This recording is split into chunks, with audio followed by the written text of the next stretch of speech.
कोलकाता के हावड़ा स्टेशन से निकलते वक्त हवा में वो हल्की सी सर्दी थी जो ठिठुरन नहीं देती मगर महसूस होती है। हम सब, मेरा परिवार, बुआ का परिवार और हमारे ट्रैवल एजेंट दोस्त व उनकी पत्नी, कुल 10 लोग हंसी ठिठोरी करते हुए ट्रेन में बैठे थे। सामने चाय वाले की चाय गरम की आवाज आती तो कोई पकौड़े मंगवा रहा था, कोई कैमरा खोलकर बाहर के दृश्य कैद कर रहा था। यात्रा का पहला पड़ाव गुवाहाटी था, जहां से हमें गाड़ियों में काजीरंगा के लिए निकलना था। 2 सफेद एसयूवीज, खिड़कियों पर हल्की धूल जमी हुई। ड्राइवर मुस्कुराकर हमारे बैग्स डालते हुए बोले, रात तक बंगले पहुंच जाएंगे, रास्ता अच्छा है, बस जंगल का हिस्सा थोड़ा सुनसान है। उस समय हमें इन शब्दों में छिपा डर का अंदाजा नहीं था। रास्ते भर कभी ऊंचे ऊंचे सरसों के खेत दिखते, कभी धान के सुनहरे खेत हवा में लहराते और दूर दूर तक बांस के झुरमुट। सूर्यास्त होते होते आकाश पर नारंगी और बैंगनी रंग बिखर गए, जैसे किसी ने पेंटिंग बना दी हो।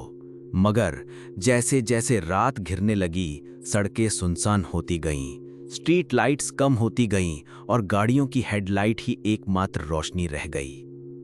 करीब 8 बजे जब हमारी कार काजीरंगा के बंगले के गेट पर रुकी तो पहली नजर में वो जगह किसी फिल्म के सेट जैसी लगी। आसमान में पूर्णिमा का चांद था, मगर रंग गहरा लाल, इतना गहरा कि एक अजीब सी बेचैनी सीने में उतर रही थी। उसकी सुनहरी रोशनी पूरे लॉन में बिखरी हुई थी, लेकिन उसमें गर्माहट नहीं, एक ठंडी सिहरन थी। हवा में मिट्टी की गंध थी, लेकिन उसके पीछे कहीं कहीं धुएं और सीलन का मिला जुला एहसास भी था। बंगला 1 मंजिला था, सामने हरा भरा लॉन, किनारे फूलों की क्यारियां और बिल्कुल सामने अधूरा बना 2 कमरों का घर, जिसकी दीवारें अधूरी और छत आधी डली हुई। बगल में खड़ा ऊंचा नारियल का पेड़ हवा के झोंकों में हिलता और उसकी पत्तियां आपस में टकराकर जैसी आवाज करती। जैसे ही हम अंदर गए, मैनेजर और उनका स्टाफ हमें नमस्कार करते हुए रिसेप्शन में ले गए। अंदर हल्की पीली रोशनी थी, दीवारों पर पुराने शिकार के फोटो और सींगों के सजावटी टुकड़े टंगे थे। हमें 5 कमरे दिए गए, लकड़ी के फर्श, सफेद चादरें और बड़े बड़े खिड़की के पर्दे जो बाहर के लॉन की ओर खुलते थे। रात का खाना हल्का था, गरम दाल, चावल और आलू भाजे। हम जल्दी ही खाने के बाद अपने अपने कमरों में चले गए, क्योंकि सुबह हमें हाथी सफारी के लिए 5 बजे उठना था। लेकिन मेरे चचा के लिए वो रात नींद से कोसों दूर थी। सुबह जब हम सब कार के पास पहुंचे, मैं आधी नींद में था। जैसे ही कार में बैठा, मेरी नजर पीछे पड़ी। सफेद कपड़ों में एक आकृति कार के पीछे प्रॉपर्टी के किनारे बिल्कुल स्थिर खड़ी हमें घूर रही थी। मैंने सोचा शायद रसोइये की पत्नी होगी, इसलिए ध्यान नहीं दिया। सफारी पर जाते समय मैंने देखा चचा बुआ से धीरे धीरे फुसफुसा रहे थे। कल रात कुछ सुना था क्या? बुआ ने सिर हिलाकर मना किया, लेकिन उनके चेहरे पर हल्की चिंता थी।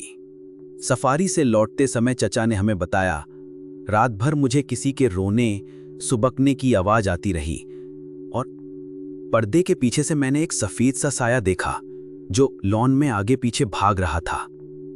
ये सुनकर सब चुप हो गए। नाश्ते के बाद ट्रैवल एजेंट की पत्नी ने रसोइये से पूछ लिया, मैनेजर की पत्नी रात को यहीं रहती है ना? रसोइये ने बिना सोचे जवाब दिया, नहीं, वो तो बगल के घर जाती हैं, बच्चों के पास। हम सब ने एक दूसरे की ओर देखा। हमारे अनुभव मिल रहे थे और डर बढ़ रहा था। मैनेजर को बुलाया गया और पहले तो उन्होंने कहा, यहां कुछ नहीं है, ये इलाका सुरक्षित है। लेकिन जब हमने धमकी दी कि सच नहीं बताए तो हम निकल जाएंगे, तब उन्होंने धीरे धीरे कहानी सुनाई। सालों पहले सामने के उस अधूरे घर में एक महिला ने आत्महत्या कर ली थी। कहते हैं उसकी आत्मा अब भी वहीं भटकती है। गांव वाले और सैलानी अक्सर उसे रोते चिल्लाते देखते हैं। कुछ महीने पहले एक पर्यटक परिवार ने दावा किया कि उन्होंने उसे बंगले के अंदर देखा। वो पेड़ पर चढ़ी हुई थी और उसे आगे पीछे झुला रही थी।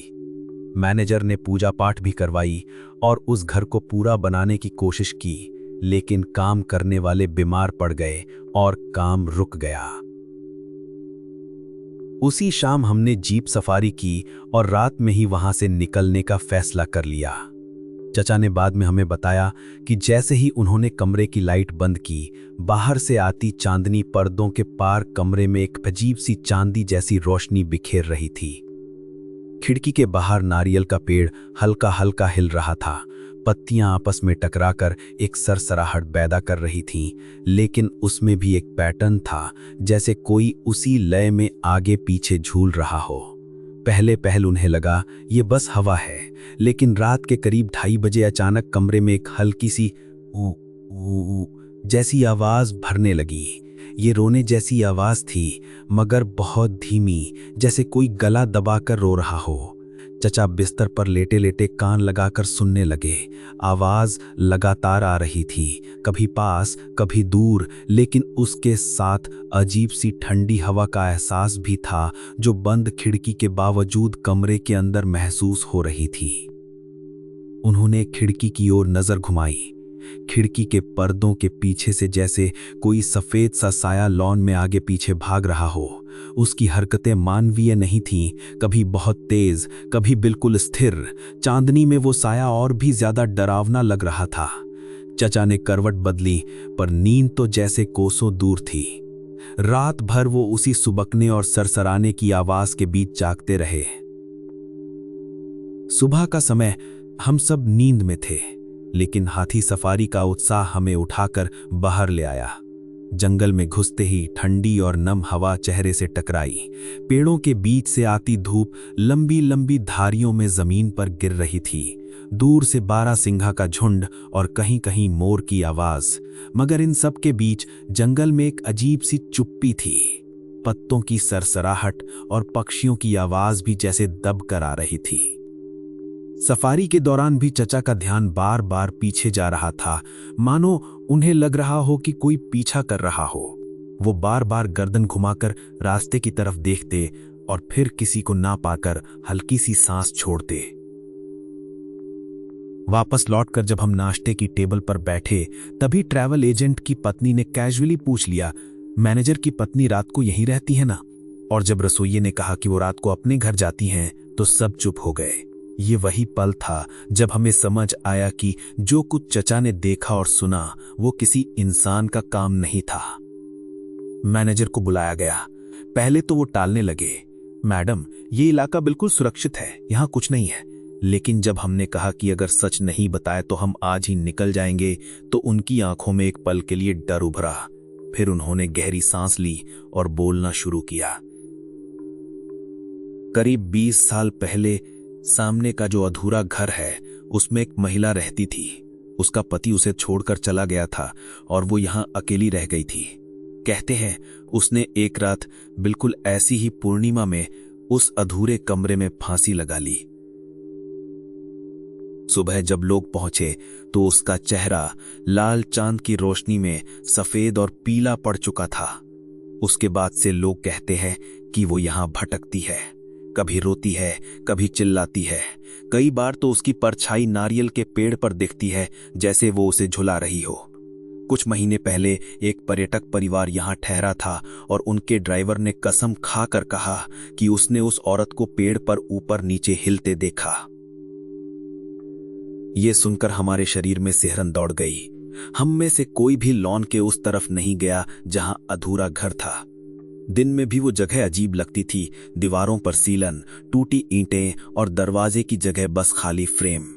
शाम को हमने जीप सफारी की, लेकिन मन में एक ही बात थी, रात आने से पहले हमें यहां से निकलना होगा। और ठीक वैसा ही किया। वापस आकर जल्दी जल्दी सामान बांधा और रात में ही गाड़ियां लेकर काजीरंगा से बाहर निकल गए।